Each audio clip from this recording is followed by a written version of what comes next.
My guest today is Jared Michaud. Met him through a Twitter campaign that I've been doing to try to get my audiobook out to more listeners. Had a good conversation back and forth and invited him to join me for a conversation on his marketing. Jared may be like a lot of you. He has not done a ton of marketing that has led to a ton of book sales, but we have some fun conversation on things that he has tried that have worked, as well as an alternative to the publishing, self-publishing, vanity publishing kind of matrix that a lot of us think through in our early books. So I hope you enjoy this conversation with Jared Michaud. This is TRBM Ammo Edition. If you're a published author and want to make a living writing books and selling them to avid readers, you've come to the right place. There's simply no program that's more successful at driving readers towards the books you've written. So the only thing you have to worry about is writing a great book. And the system within Ammo takes care of the rest. Thanks for listening to this conversation. I think you have a book on your bookshelf that is a Dietrich Bonhoeffer. Maybe I'm way out in left field, but I think I see it just off to the right there. It's a biography.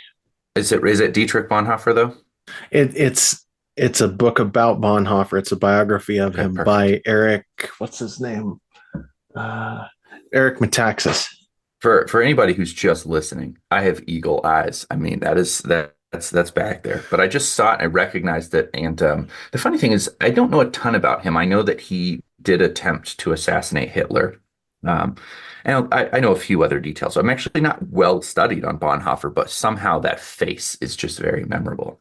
It is. That's actually my wife's book. I don't think I've ever read that one. Okay. But you're the second person to comment on it in the past couple of weeks when I was doing a podcast, which is sort of fun. Well, let's go a little further down the rabbit hole. Right next to it, you have the same edition of The Lord of the Rings that I own. That's the one that my dad gave me when I was like 12 years old and told me good luck reading it because I had badgered and pestered him. And it took me well over a year to finish it, but I did finish it before I turned 13. And it was my summer reading for many years. All the way through high school, I would pick it out and read it again. And it has always been a book that I adore. And that exact edition is just so perfect. That's awesome. My story on Lord of the Rings is actually pretty funny. When I was a kid, and now this has been when I was like 16 years old, but when I was a kid, I started reading it and I made myself get through the first two books and I got into the third book and I finally realized this is never going to get any faster. And I never finished the third book, which is sort of funny considering where I'm sitting right now. But yeah. Yeah. I love it. And there are different strokes for different folks, I guess is what they say. Or maybe that's like the worst version of the saying. But yeah, it is not. It's never a fast-paced story, but I think that he does a really great job with building tension and all of the storylines that are going. I remember still my very first time reading through it being like, get me back to the story about Frodo, because I need to know what's going on with his journey toward the mountain. And he'll take you away from it for such long stretches that you're like, I need to know. And then as soon as you get back to Frodo, you're like, wait a sec, I need to get back to Aragorn. Come on, get me back to Aragorn. I love how he builds tension that way. Yeah. So absolutely. That's one of the things he and Brandon Sanderson both do that quite well. Yes. I have not read any of Sanderson's fantasy. He has a book about a detective with a version of schizophrenia that, without spoiling anything, isn't actually schizophrenia, but presents that way, that I thought was really, really well done. Interesting. So I've read a fair bit of what Sanderson's done, and a lot of his epic fantasy would remind you of The Lord of the Rings in a lot of ways, also remind you of Robert Jordan, Wheel of Time, that sort of thing. So yeah, he very interesting Wheel of Time. stuff. Yeah. No, I know he did. I'm just saying that's why he was the one who got to do it, right? So Right, because he's so good yeah, at it. He's so good at yeah. channeling that voice. And I think a lot of times you have to have an unbelievably encyclopedic knowledge of a storyline to be entrusted to finish the unwritten story. And like I said, have not read those, so I can only speak from what I've heard other people say. But he did a fantastic job of finishing the Wheel of Time from everything I've heard. And I just can't imagine all of the information in his brain in order to accomplish something that challenging. So I gotta ask, you've read Yeah. you've read the Lord of the Rings. You obviously like Mhm. fantasy enough to do that. What is it that you like to read nowadays? What's like your almost your guilty pleasure or whatever it is you like to read? Okay, so one, I want to frame that by saying, in my opinion, and this is just me, there's no such thing as guilty pleasures. And the reason I say that is that my wife went on this journey. When I first married her, she had a small single bookshelf, and on it she had like John Grisham and the like. So that kind of stuff. I think that a lot of people label those sort of authors as guilty pleasures. My wife also grew up. Her mom read romances by the dozen. I mean, she would go and Okay. buy like remainder boxes of romances and just plow through them.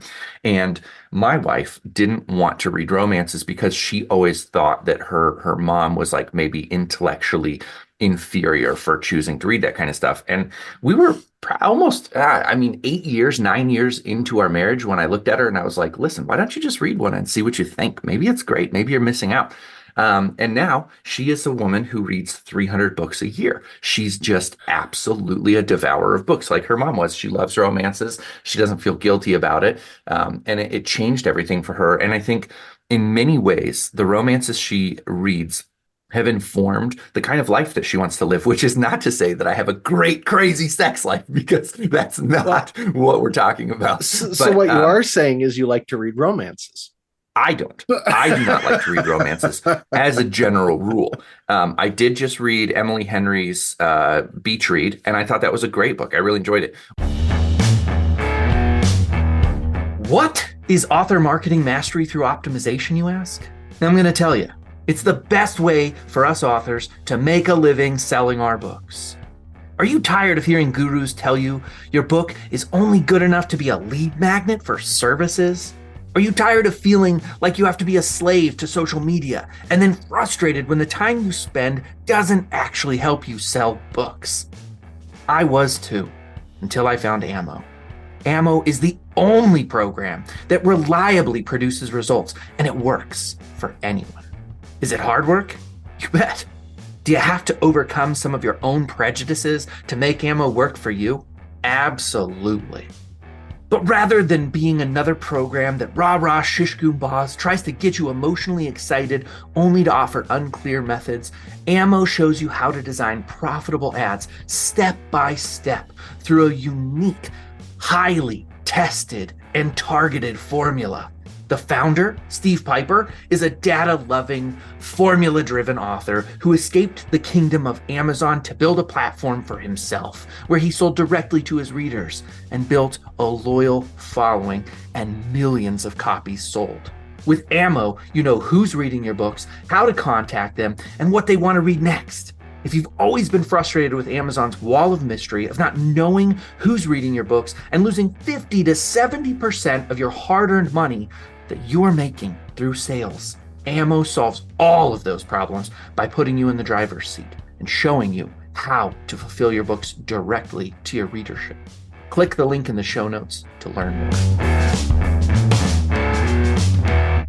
When I've dipped Sure. into the romance genre, I've liked it. I read Outlander by Diana Gabaldon. But overall, I stick to the eye test. This is the worst way to say this, but I would say it is by and large true that I will go to my local Friends of Omaha Public Library book sale and I will browse the shelves, and a spine will kind of look like something I might be interested in. I'll pull the book out, and oftentimes I'll look at the cover. If it passes that test, I'll flip it over. On the back, I'll see who blurbed it. Maybe somebody that I know blurbed it, and that's interesting to me. Then I'll open up the dust jacket because I do like to read hardbacks if possible. And I'll start to kind of get a feel for, like, is this this something I want to take a risk on. It's nice because those books cost no more than $2 a piece. So you can really buy a lot of books at economy. One thing I've been trying to do a lot more of is read self-published because I am at this time in my life a self-published author. I don't have any plans to go traditional. I think he's giving a spot for his book right now called Bright Star. Well, And yeah, so I mean, like the those are the reason I'm kind of holding it things. up here is just to ask, what do you think of the cover? I like it at first. I mean, it looks like a professionally designed cover, so that's a big deal to me. Is if I'm looking at it, it passes the eye test for being professionally designed. I think if I saw that, I would pick it up and look at it because it's Okay. self-published, or is it self-published, right? Technically Or not. it's a And small actually press. there's a bit of, Okay. well, it's a small press, but there's a story there and I'd love to actually Yeah. tell it.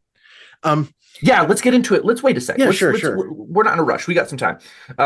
But yeah, so going back to that idea of like, yeah, I go to the book sale and I kind of look at those things and I try to figure out what is a good fit for like what I'm feeling visually. And then I read the book and I am notorious for finishing any book I start. So in recent years, I've started to move away from that a little bit, but I do try to finish everything because I believe that as much as there is a quote unquote guilty pleasure, there are also books that speak on different levels. Some books Yeah. are massively challenging to get through, but stay with you for years and years. You and I are on the same page on that one for sure. Yeah, I try to when I start a book, I like to try to finish it. And yeah, I'm not sure whether it's because I feel like I should or whether it's because I've had the same experience you have where it speaks to me on a different level sometimes yeah, or what it is exactly. But I feel like once I start a book, I want to finish it. Not I have to finish it. That's almost yeah, a compulsive thing. I want to finish it once I start it. So yeah.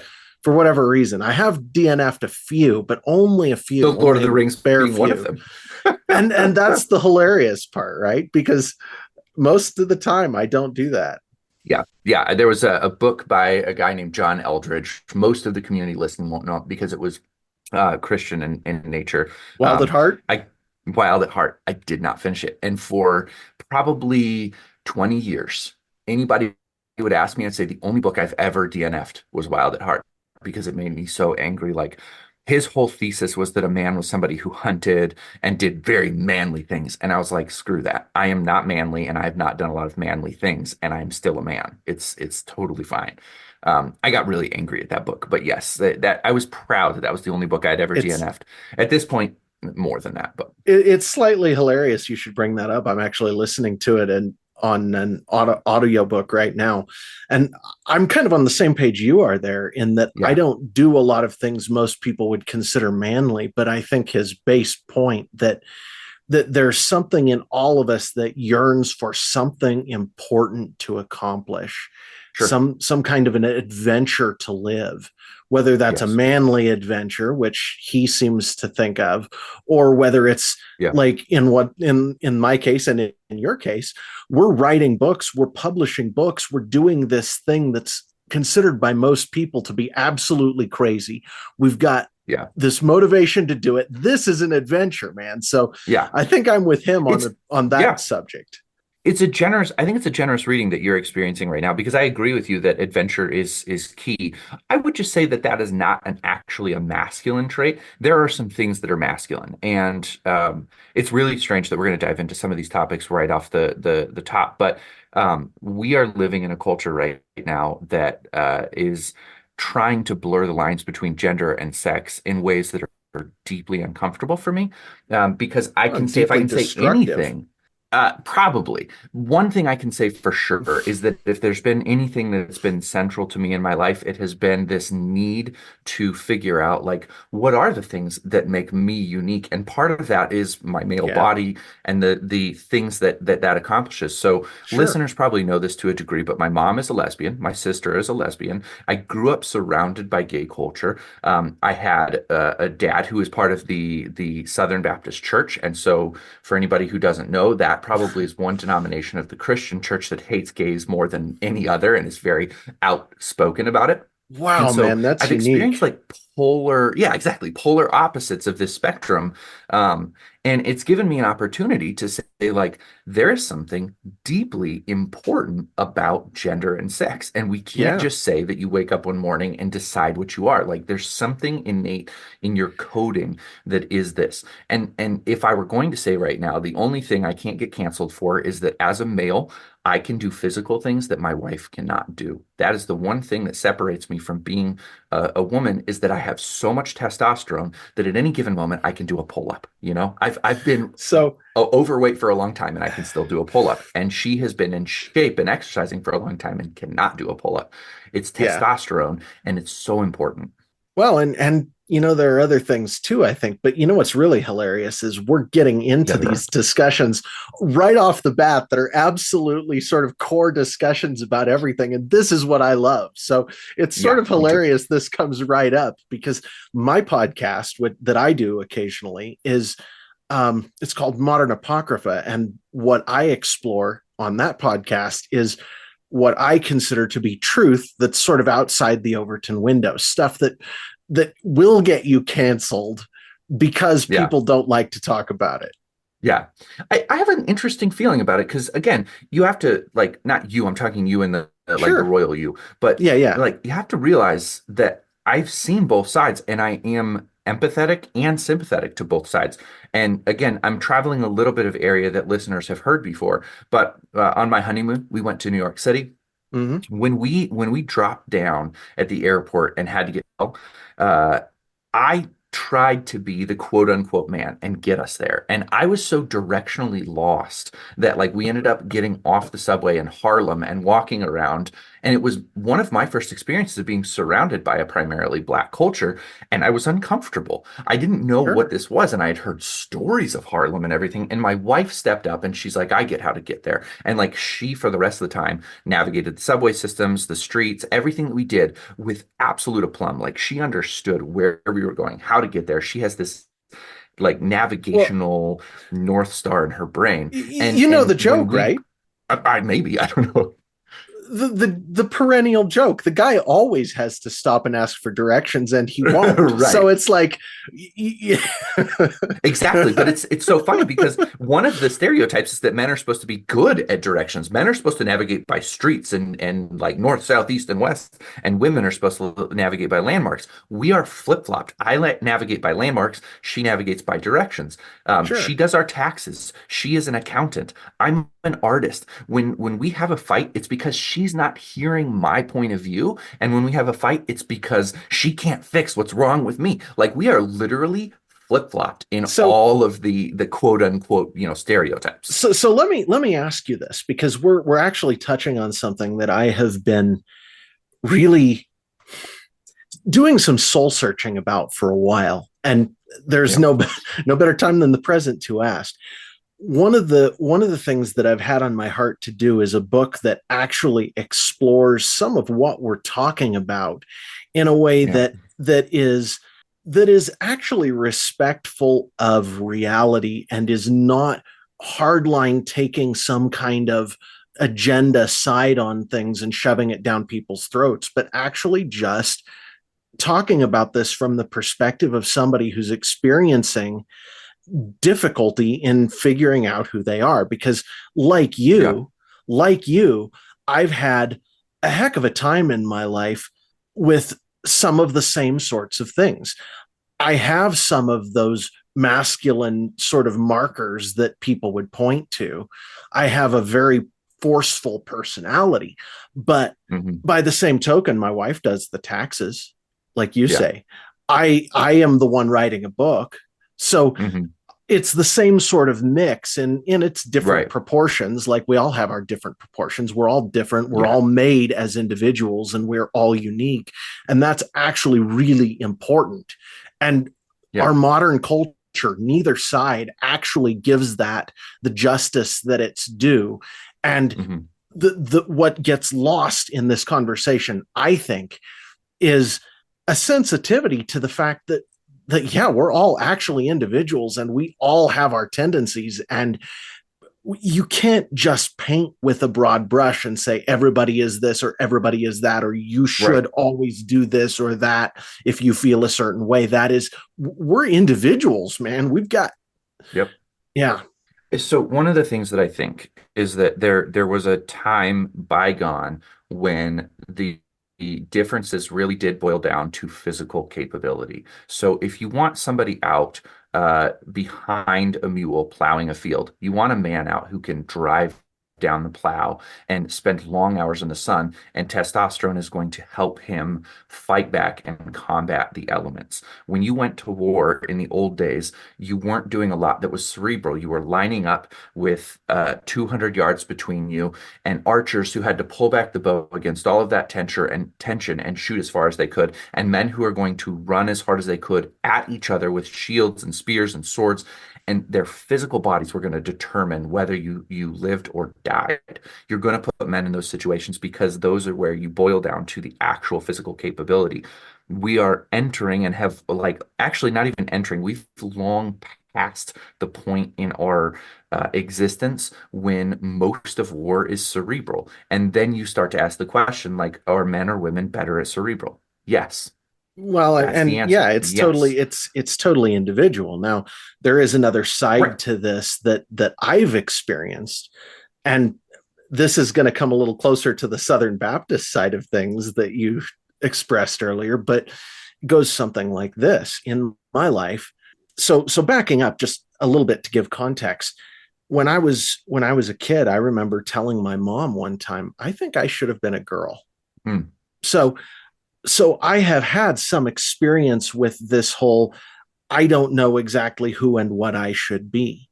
And I felt like that for a lot of my growing up. But as an adult, as a grown man, I find that the more that I act toward being what being what the man of the family needs to be for the family to function, the more I act into that role, the happier and healthier I am and my family is. So there is still something that was created in us that actually benefits from the how do I even put that into words, man? It's not from that broad brushstroke. It benefits from acting into the roles we were designed for in a meaningful way. And that doesn't mean that we're all cookie cutters. We're all very different. We're all very unique individuals, but there Yeah. is still some value there, and that tension is difficult.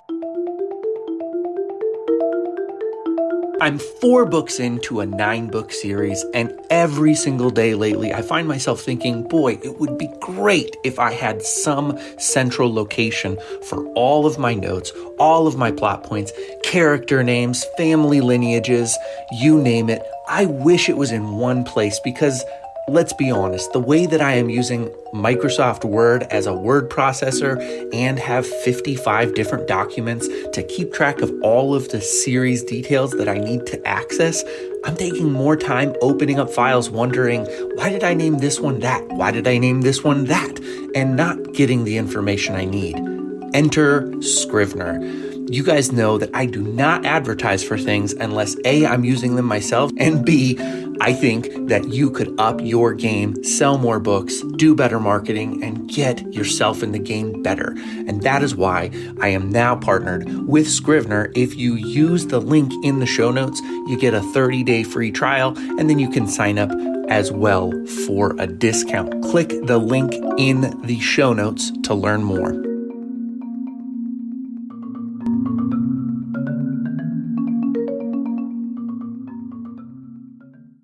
I hear what you're saying, and I agree with you. And I also believe that, like, you just said some terms that I think come with a lot more baggage than I'd be necessarily comfortable treading in, which is like a man should be. I don't know if that I feel that there's a should be.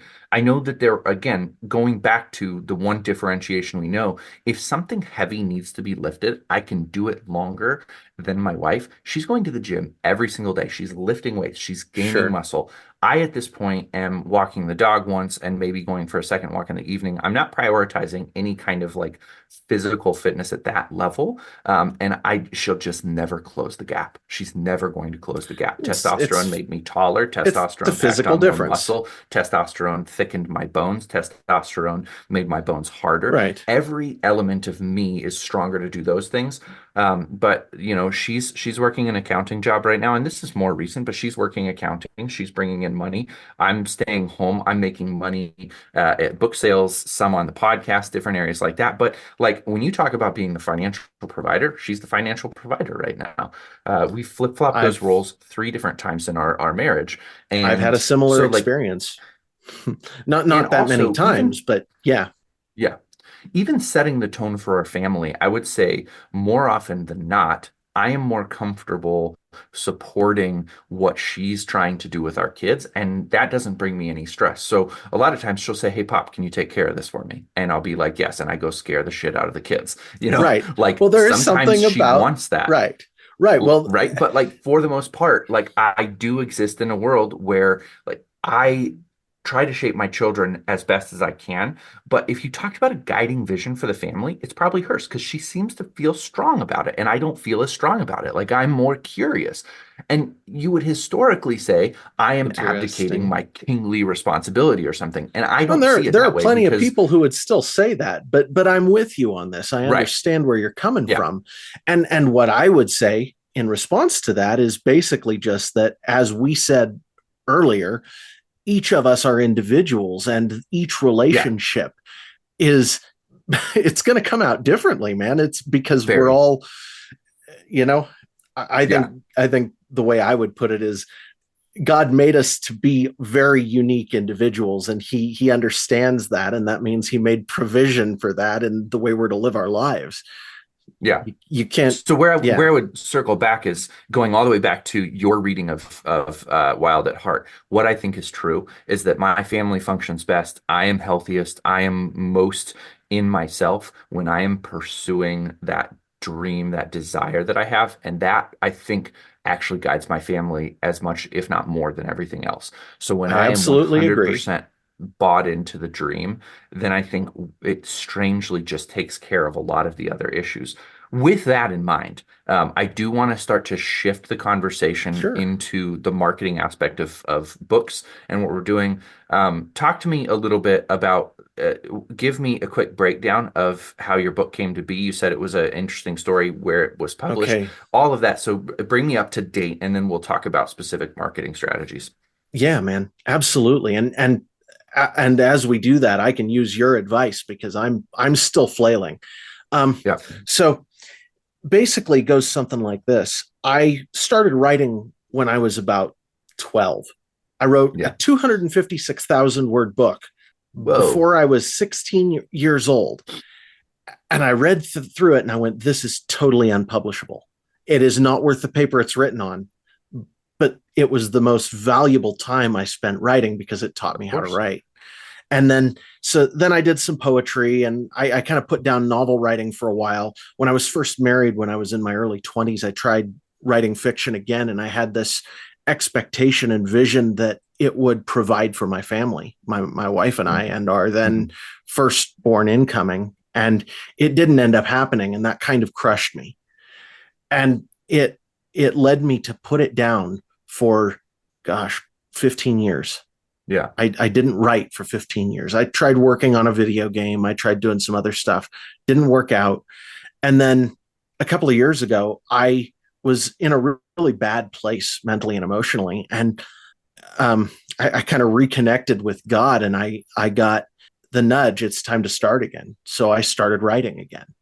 And that book, that original 200,000 word book that I wrote, was originally supposed to be a prologue. And the Mm. prologue that it was to this book. Okay. So then I wrote the book. Um, and the whole time I was writing the book, I'm like, I don't know what I'm going to do for publishing. I have no contacts. I have no knowledge. I have nothing. I've done nothing. I know that I want to write this and that it needs to be done. Mhm. And so I was asking God, give me, whatever it is, if there's something that's appropriate for publishing this, show me what to do. I get done with the Yeah. book and I asked two people on social media for their help. I asked one to be a beta reader, And I asked Hmm. another, when I finish this book, would you like read it? And if you like it, share it with your audience. He's like, Yeah. yeah, I think I can do that. By the way, do you know my uncle's a publisher? Right. Yeah.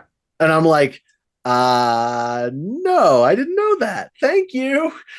And so I ended up applying to one publisher. It was his uncle's Nice. publishing house. It's called Morgan James Publishing. Um, they've got offices in all of the major cities. They're technically a traditional publisher, but they're a smaller one. They do about 200 books a year.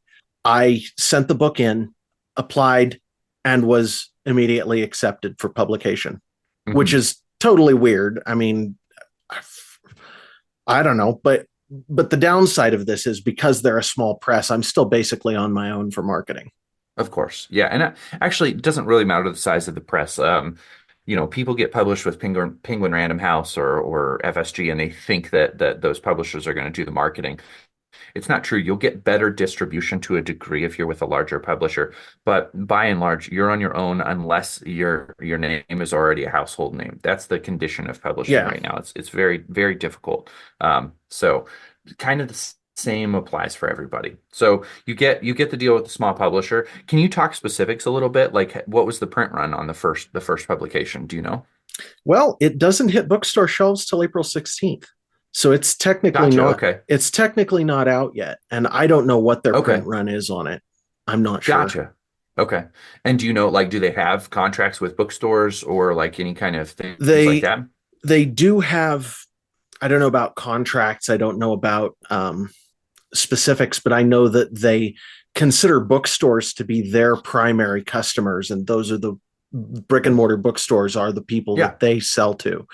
And Awesome. because of that, I was able to get it published in under a year after I was accepted. So less than a year after we signed a contract, it'll be on shelves, which is pretty fast in the publishing world, Yeah, as I understand it. absolutely. What was the editing process like when they accepted the book? Did they have an in-house editor that went through and started to edit it with you, or how did that process go? I own the copyright to the book, to the work, Okay. Mhm. and as part of that, one of my responsibilities in the contract was to contract with a professional editor to Oh, go ahead gotcha. and go through it. And so they had some suggestions that they made, and I looked through some of their suggestions and I picked one that I liked and got in touch with them. And it seemed to work out okay at first and Hmm. then had some rough spots. But in the end, they did a really good job. I was very pleased with what they helped me come up with. And I have some background in journalism, so I'm not no Hmm. stranger to the editing process and what that requires. I know that's a shock to some authors, but it was kind of par for the course for me. So Okay. So when you say like they had some suggestions, what does that look like? Like, did they take your manuscript and give you back edits on like how they wanted to shape the story? Did you do separate rounds for like developmental editing, content editing, proofreading, any things like that? Like, what yes, there were go more granular? basically it was essentially two separate rounds, though we went through the beginning of the book an extra couple of times because the first three chapters needed extra help. So there was some Hmm. developmental editing on the beginning of the book. My editor there helped me to make the book more digestible for people because I had a hard time getting through the first couple of chapters. But Hmm. after that, it was one main go through for content and development and whatever. And really, I'm kind of unusual in that the editor told me, she said, I never tell people this. I don't know that I ever have told somebody this, but you don't write enough. I need more description in here. Hmm. I need more substance in this. So Yeah. I don't know. Either way, though, they then the primary editor in the company did the proofread on it, and she came back to me and she said, "The girls and I all think that your work is really clean and easy to edit, so we really appreciated it." Hmm. So I I don't even know what to say exactly, except that it sort of fit my expectations as far as what editing would do, and Hmm. I came up with something I thought was pretty good. It was better than it would have been, and I plan on Yeah. doing the same thing with the second one.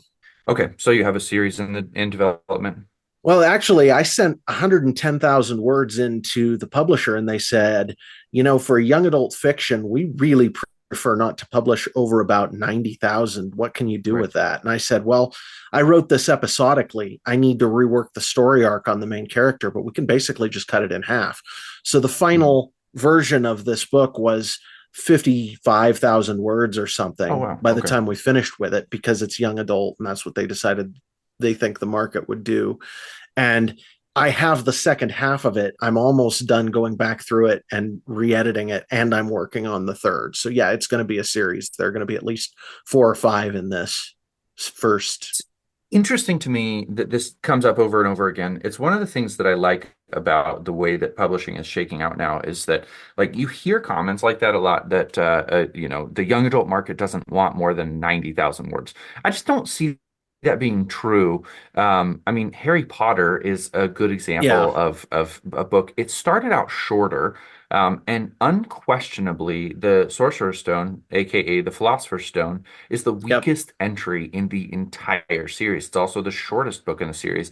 She spends the next two books kind of writing at the same level, and her stories get more interesting and better as she allows herself to write longer.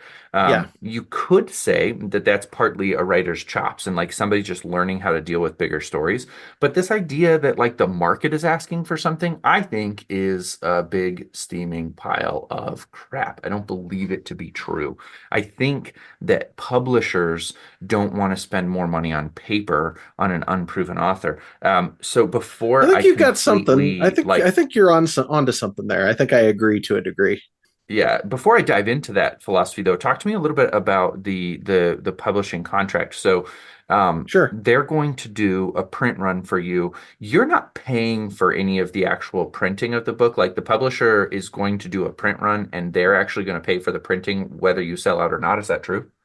Yes, and they're actually responsible for. Now, it isn't quite that simple. Part of my contract was that I agree over the lifetime of the book to buy 2,000 copies and Hmm. try to sell them. Now they don't push that clause apparently, but the idea is that through my own means I will sell up to 2,000 copies, but that um, through their own resources they will deal with the bookstores, and I get a traditional royalty from whatever they sell, and that was a Okay. specific percentage. So Gotcha. So you didn't you had to pay for your editor, which is a really strange and very uncommon way to work with a traditional publisher. What other things did you have to pay for up to out of this process? some amount of down payment on the books that I will buy from them over the long run. Not a Okay. full price on the 2,000, but some down payment on that. But that's it. Okay. And the editing, the reason for that was just that they do not own the copyright to any of the books that they publish. They leave those copyrights with their authors, and because of that Mhm. they did not want to have to deal with the headache of going back and forth with the authors about the content.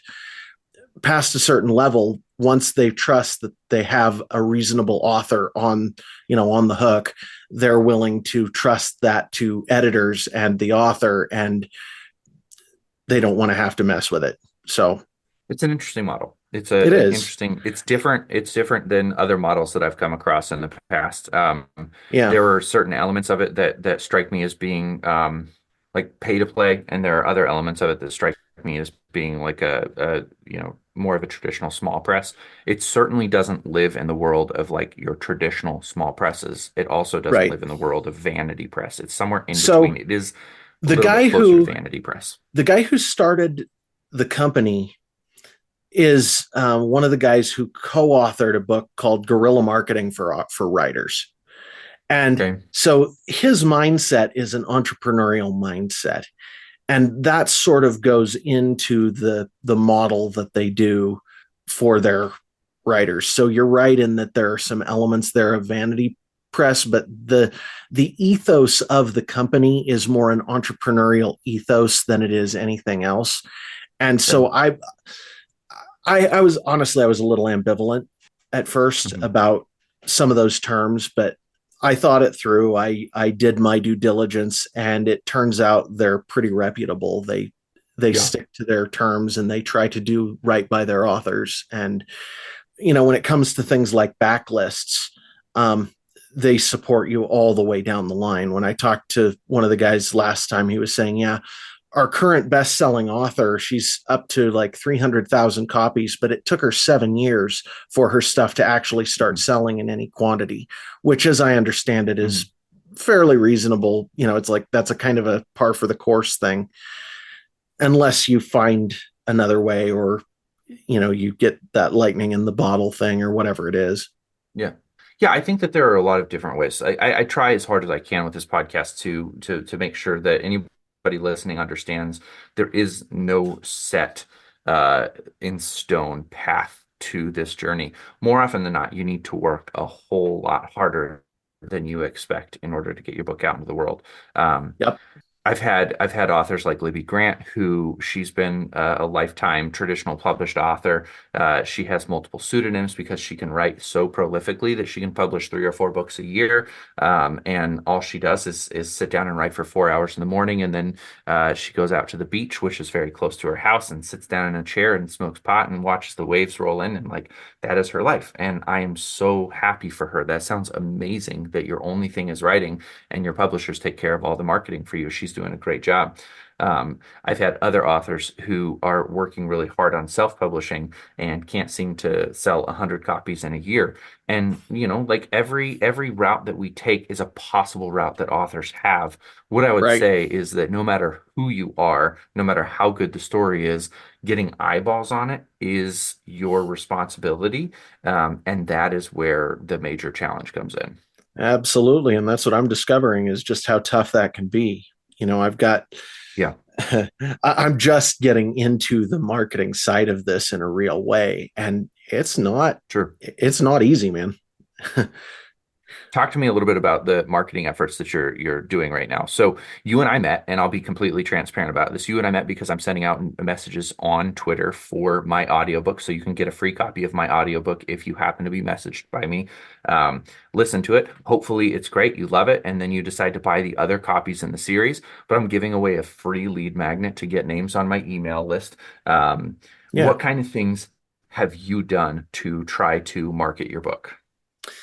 Well, oh, I'm sorry, getting my brain back into this. So, a couple of weeks ago, I started doing a little renovation on the house here to build a little sound studio in the other end of the basement. And my brain is kind of out of the marketing groove for the moment, partly because the book doesn't drop till April 16th. But most of my efforts thus far have been things like getting on podcasts, getting in front of reviewers, trying to get the book to places where the the efforts of other people multiply my efforts in terms of getting it in front of people. That's where the bulk of my time has been spent so far. Um, but I have also done some local events, things like that, which end up What being kind of local events? so everything from the library to convention stuff to oh, what it was the other one? There was one other thing, but just local gatherings where people show up and I can set up a table and maybe sell a couple of books. And So you're paying like a table fee to go? Do you have a setup? Talk like anything you can. The more granular you get, the more okay, so helpful it is. So if for you for set up a table, like conventions, do you have a yes, you end up paying a table fee. The same thing for things like craft fairs and such, and you kind of have to watch your table fee on stuff like that because it'll overwhelm your profits if you're in the wrong place, obviously. But the local library, when they do their meet and greet for authors thing, it's just come set up a table, sell your books here. You don't have to pay Mhm. anything. This is just an event for anybody who wants to Do you have come. like pre-run copies then? Because you were saying it doesn't come out to the 16th. So if you're I doing those events, like how do are you selling actually. books then? Okay, I was able to I ordered 500 copies right off the bat gotcha. and the reason that I've been able to get them and the bookstores haven't is that basically they need that much time for their sales team to get the bookstores interested in the book, etc., and to get it onto Mhm. shelves. And for me, they say the more interest you can drum up, the better, because that just helps us in our efforts. So yeah, there's no reason you can't get copies as early as possible. So when you're going to an event, like how do you pick an event that you're going to go to?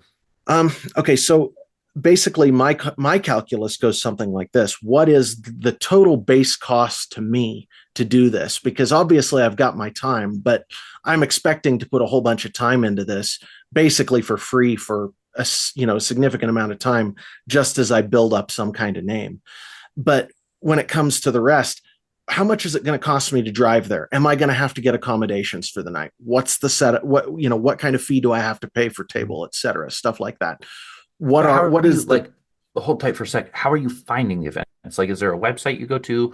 What are you typing in the internet browser? The again, the more Yeah, granular you can get, the sure. more helpful it Okay, is to so people who aren't doing this yet. get into any search engine and type in book fair with your town name in it, and it'll bring up something that's not too far away. And then what I discovered after that is if you type in fairs with your town name or your state name or whatever, you get as close as you can. It'll give you, there are places that have lists of all of the local events that people are setting up because they want to list themselves. And if you go through those lists, you just have to do the work to go through all of the search terms you can think of that are appropriate for whatever material you're writing. In my case, Mm, science fiction, science fiction convention, science fiction fair, science fiction, whatever kind of gathering, science fiction con, games mm, con, anything like that. You start going through the list, and as you do it, you have to make some kind of value judgment on what is going to be worth the time that you're putting in and the money you're putting in to get to the event, to get the books, whatever. If it's primarily set up for authors, you're probably not going to make a whole lot because it's more networking than it is for consumers. But if it's like a, a science fiction convention, then you're going to have a lot more people who are interested in new science fiction stuff, and people who can afford to yeah, go to conventions can usually afford to pick up a book or something. So depending on the table cost, you might actually be able to get somewhere. That's a fairly standard thing. yeah. One of the other things I've been looking into that I know a lot of people who are longtime writers have pursued is getting in anthologies. If you can write short stories and get them in anthologies, you can get people's eyes on your work. You're probably not going to make a lot from the anthology itself, but people who read anthologies often discover new authors there. And if you put a good story in an anthology, that's one way to get in front of people. And Hmm. a lot of the guys who are authors who are at these conventions, that's how a large number of them have gotten into that space. Um, Mm, One of the things that I'm seriously looking at, but haven't had time to pursue yet, is some direct marketing stuff where you have a system of you go through, and I'm not terribly familiar with this yet, but there are a number of people who are selling their knowledge of these systems, uh, for $1,000 or whatever. You buy yeah, their idea of how you put together a set of ads. You do iterative ad creation and testing. So you make over the yeah, course of a period like 30, 40 ads, you put them for a test run out on Facebook or on whatever platform. And yeah. the ones that perform really well, then you spend some money to actually, you know, get some readership that way. And Sure. I understand that's usually better if you have multiple books to sell, that you might be able to get some traction that way. And the guy who was putting together the one system I was looking at, basically, he said he went through the whole process to become an Amazon best-selling author, and he lost money on the deal because he ended up spending more on the advertising than he made on the sales, and he didn't want Hmm. to.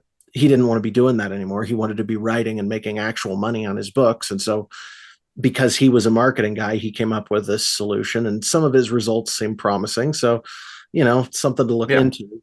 And the Well, it's general interesting. So method seems, you're on the TRBM podcast, but I'm partnered with a guy named Steve Piper. He has the ammo program, okay. He's and the one I was talking that's about. I figured he was. So actually, you're on the ammo podcast right now. You just didn't know it because of the way that we do things. Steve is my friend, and he and I have been working together on this podcast for a little while.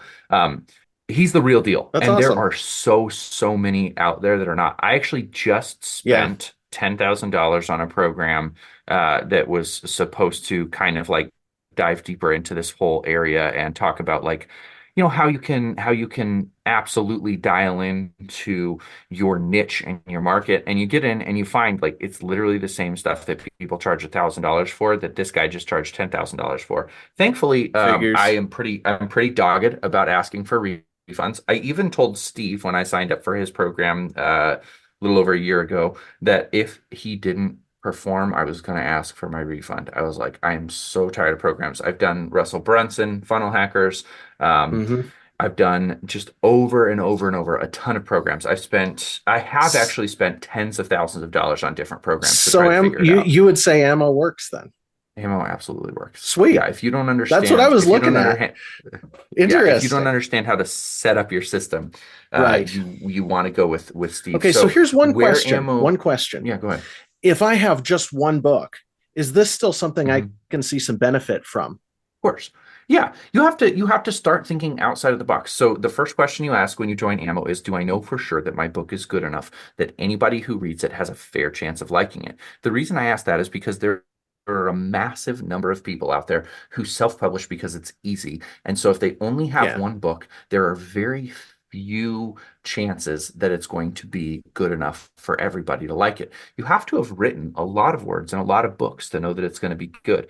The reason more than anything else that Steve recommends that you have multiple books is because once you have multiple books and you have some kind of history, you start to understand my book is good enough that readers will like it. If you know for sure that people are going to like your book, you can be profitable on a one book funnel. Now, Okay. I'm not talking to every person who's listening right now because everybody will always be like, yeah, for sure, my book's good enough.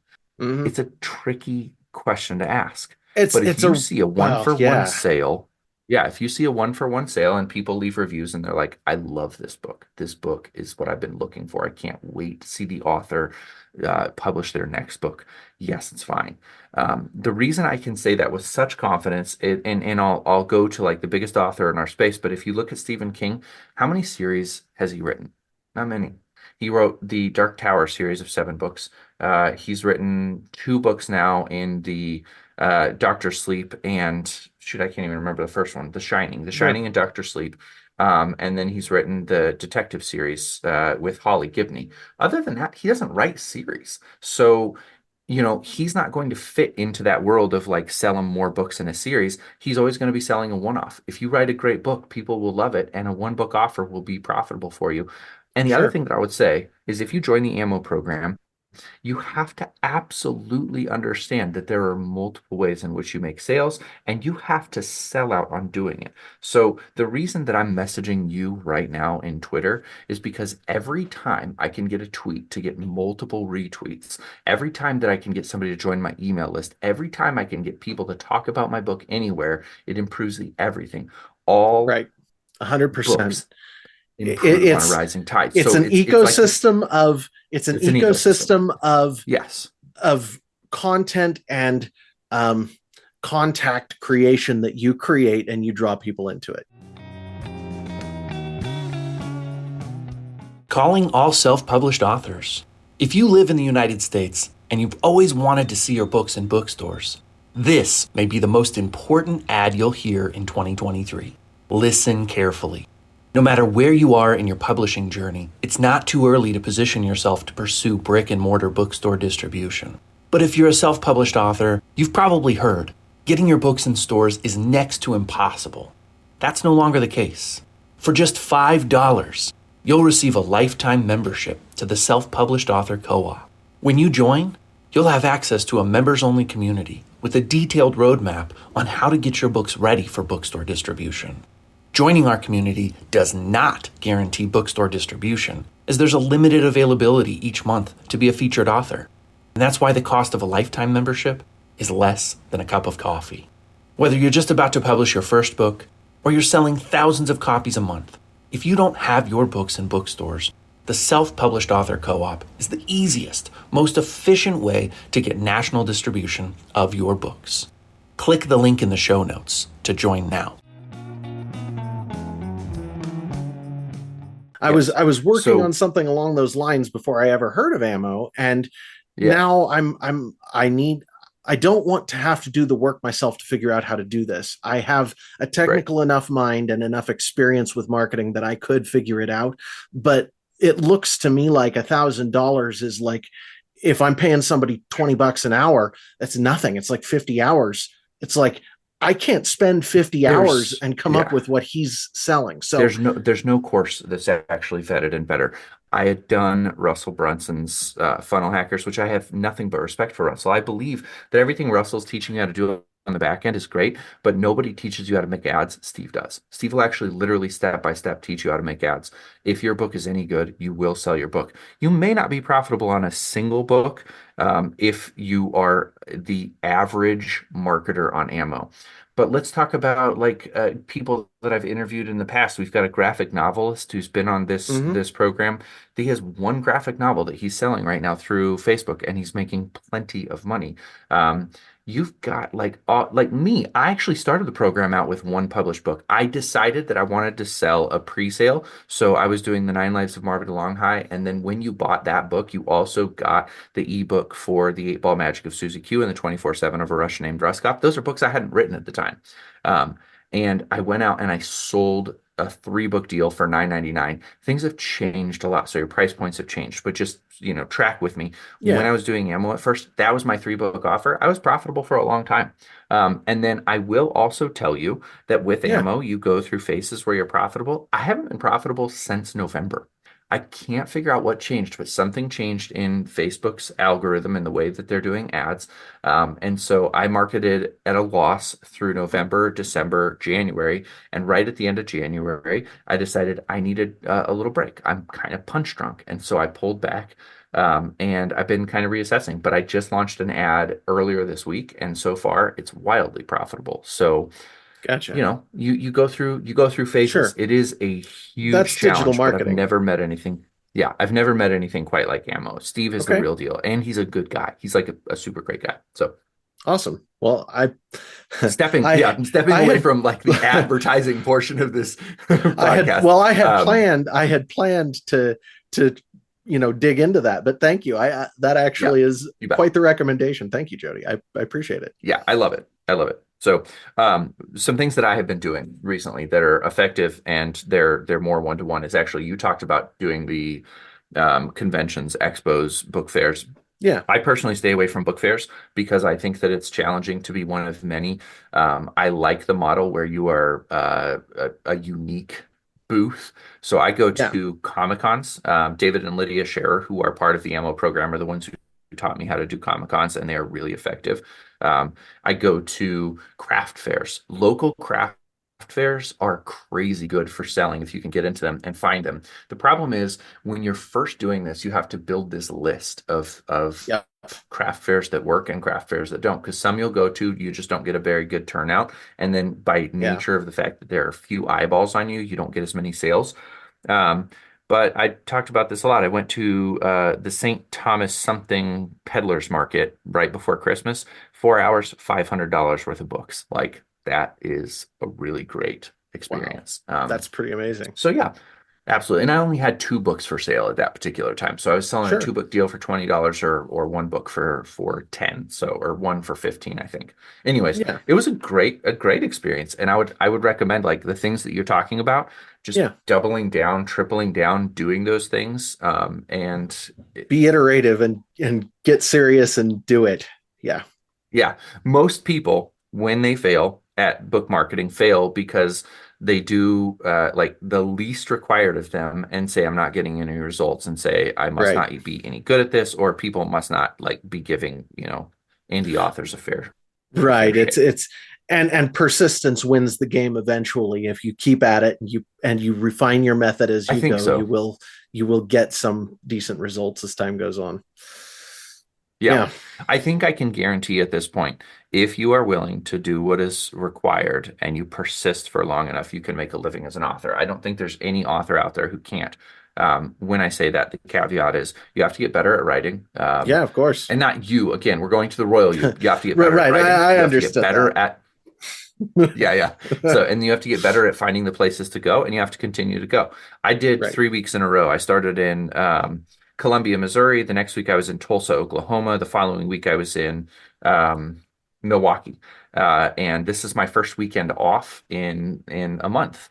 And Oh it is gosh. tiring when you're going to different fairs every weekend, plus marketing online and everything that it takes.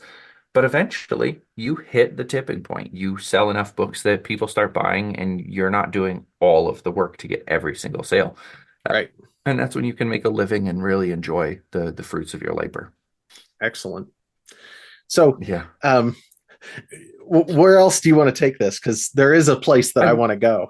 Yeah, go. So let's go. Wherever you want to go, let's go. Okay, so when I when I talk to people about this, the big thing that gets me going and the reason that I write goes something like this. It looks to me like our whole society is in a it's a mess. We've got a disaster going on. I think everybody kind of sees it. I think most people agree, but nobody really knows what to do about it. And the thing that I think is that our story is broken. That over time we have lost sort of the guiding light that showed the way for our society. So as an illustration, when I started a Twitter account for the Energemetra 6 universe, um, I ran into a tweet and the guy says, some guys choose one book and make it their whole personality. For me, it's Starship Troopers. And I'm Mm, like, uh, okay, yeah, that's a little funny, but at the same time, it's also kind of indicative. It points to something. hmm Andrew Breitbart started saying a number of years back that politics is downstream of culture. And I think the way I like to put it is politics is downstream of culture and culture is downstream of faith or ideology, depending on how you want to put it. So the idea being here that the things that we care about, that we live out of, determine the culture around us, sort of collectively, right? So the things we care about determine how we live. That defines the culture, and the culture sort of sets the bounds for politics. It determines the field that politics can be played on. And hmm the story that we sort of collectively as a culture look to sort of determines or guides that culture. Myth lives between faith and culture. It points back to the faith or the ideology we stand on, and it points forward to lead the way for the culture. So the idea is that the stories that we read actually have a tremendous impact on how we as people live our lives. Mm. That Yes. that's sort of my as an author, that's sort of what engaged me in storytelling. And as an author, I tell people, and I'm sure you can relate to this, I try to tell an entertaining story, to put a little more, bit of myself into the characters, to draw people in and make them relatable. And I also try to take some, it's like great art or stories that stick with people, like Lord of the Rings or Chronicles of Narnia, or hmm any of the things that become timeless, Star Wars, whatever it is. They take something from out there that's true, and they just gather it in and leave it in front of people for them to they concentrate it for people to experience. It's not preaching, it's just sort of gathering some truth out of the world and making it available to the readers. And I aspire to do that. I aspire to it. I don't claim that I have any kind of special ability. That's sort of something that you work Mm. hard at, and maybe you succeed and maybe you don't. But that's what I try to do. And I try really hard not to preach. That's something people Yeah. get plenty of, especially from mainstream entertainment, preaching this or that message and just making life miserable. People Yeah. don't even want to see It it. is one interesting component of what you're saying is that like we were just watching the first episode of Echo last night, my wife and I, Mm-hmm. and I looked over at her and I was like, man, there is like literally zero shows right now that aren't trying as hard as they can to like preach the like modern spin on feminism. There is no male character in that show that is estimable in any way. And then there's The woke a show that we agenda. just finished that I loved.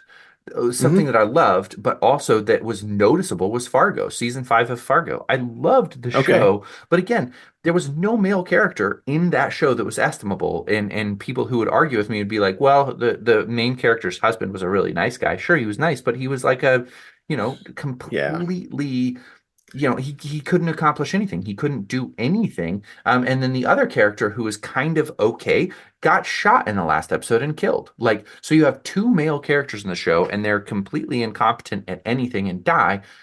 Everything that is mainstream right now, nothing is going to show estimable men. And then, I've had conversations with a lot of people who talk about the pendulum, and they're like, well, the pendulum swings, and so we need to make sure that to equalize things, like women take the front and center. And I'm like, no.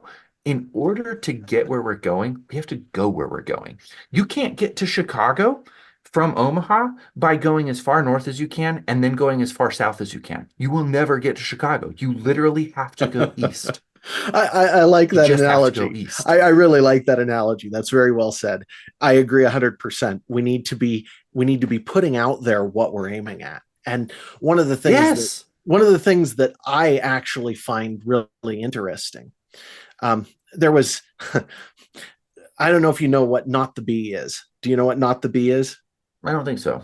Okay, you know the Babylon Bee, the I satire do know the site Babylon Bee. online. Yes. Not the Mhm. Bee is their news arm, and Oh, okay. they've started releasing these op-eds basically. Hmm. And I read one of them the other day, and he was saying, I think the destruction of Star Wars was on purpose. I think it was actually an important show, and it's because it points back to the monomyth. And I am Uh, assuming here that a bunch of your audience are yeah, yeah, writers, yeah. right? Joseph Okay, so Campbell, yeah. right, so the monomyth is just the idea that there is this sort of singular story that humans seem to be drawn to disproportionately. And I can tell you Yeah. why I think that is, but that's just a fact. There is this. And Star Wars very heavily drew on that. George Lucas Hmm. actually said that was what he was trying to do. And Hmm. then the woke agenda came in and just totally trashed it. And we don't have a great example right now of the monomyth in popular culture, except for older things like Lord of the Rings, where you Yeah. actually see some iteration of that. Yeah. And so I I, think we need some of yeah. that. I think that I that think we do have because it though.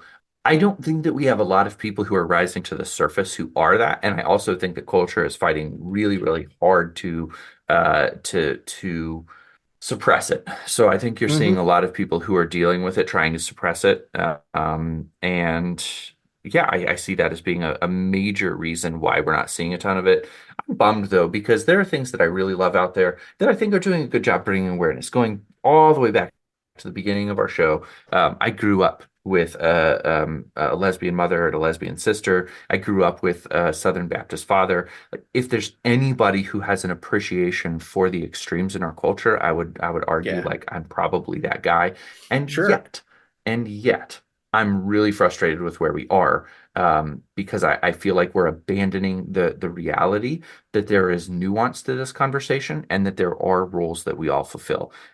When you try to say that like anybody can be anything, if they just decide it, I think that you are taking away some of the most powerful elements of the world that we live in. I absolutely agree with you. No conflict on my part on that. You're Yeah. speaking to you're probably speaking to a more sort of left-ish audience than I usually do. My Yeah, podcast probably. is called Modern Apocrypha because I speak to a primarily Christian audience in my own Yeah. podcast. But the fact is, you're right, and I actually say the same thing. And I actually told somebody off on Twitter just last night for exactly that reason. Yeah. We've lost so much, and that story being destroyed is a huge portion of what we need in order to bring back some semblance of sanity, I think. Yeah. The good news is if you get far enough off the road, then the world itself will destroy you. So like any empire that we've ever seen before has like gone down a certain road and the empire gets destroyed and like the path is restored. So I guess if the United States falls into ruin because we've gotten like too accommodating of everybody as everything, we'll reset. And that's a weird note to end on. But for everybody who's listening, go ahead and tell them where they can find you and how to connect with you. Sure, absolutely. And let me give a teaser too. So Yep. my name is Jared Michaud. You can find me at jarednmichaud.com. You can find me at modernapocrypha.com for the podcast, or e6universe.com is my fiction. The letter E, the number 6universe.com is my fiction. You can basically find me at those places on X, formerly Twitter. And what I would say in response to what you just sort of gave me there, you gave me a great opening. I think that right now we're talking politics in Constantinople in, is it 1452? Because in 1451, cannons were offered to the emperor, the Byzantine emperor. And in 1453, the Ottomans invaded Constantinople using the cannons that he refused. So as a society, I think we're sitting in 1452 talking politics in Constantinople. I think that it's actually what you just said is actually already happening. And that's one of the things I talk about on Modern Apocrypha. So yeah, feels a little bit like that. Well, thanks so much for your time, Jared. Really enjoyed thank talking you with for you. having me on, man. I really appreciate it. I enjoyed it. You bet. Yeah, likewise. Thanks.